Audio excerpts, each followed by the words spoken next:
In today's video, I'm going to teach you how to add product categories in the menu on your WordPress site using Woocommerce, and we'll cover this in about 5 minutes.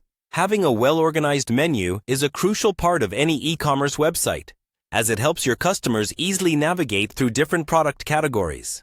First things first, ensure you're logged in to your WordPress account.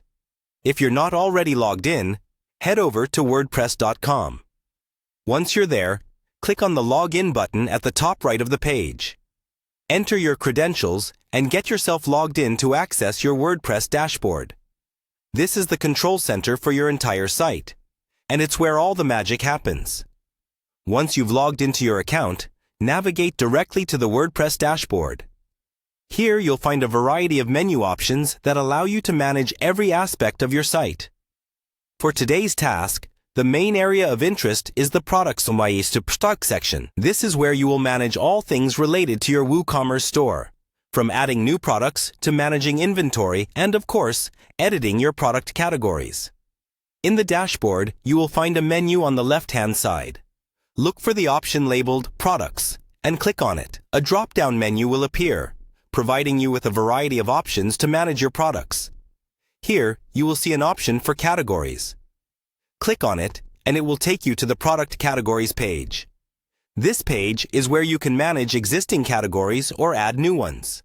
You'll notice a list of categories already set up, if any exist, on this page. To create a new category, simply fill out the form on this page. You'll need to type the name of the category, slug, a brief description, and, if applicable, a parent category. If this is the first category you're creating, you can skip the parent category option. Once you've filled out all the details, press the Add New Category button. And voila! Your new category is now part of your WooCommerce setup. Finally, to add this new category to your menu, head back to your WordPress dashboard. Navigate to Appearance and select Menus. Here, you can manage the items that appear on your site's menu. Find your new category under the Categories section on the left sidebar, select it, and click Add to Menu. Once it appears in your menu structure, drag it to your desired position. Remember to save your changes. And there you have it. Your product category should now be part of your site's menu, making it easier for your customers to find what they're looking for. This simple addition can significantly improve the navigation and overall functionality of your online store. Thanks for tuning in, and happy selling!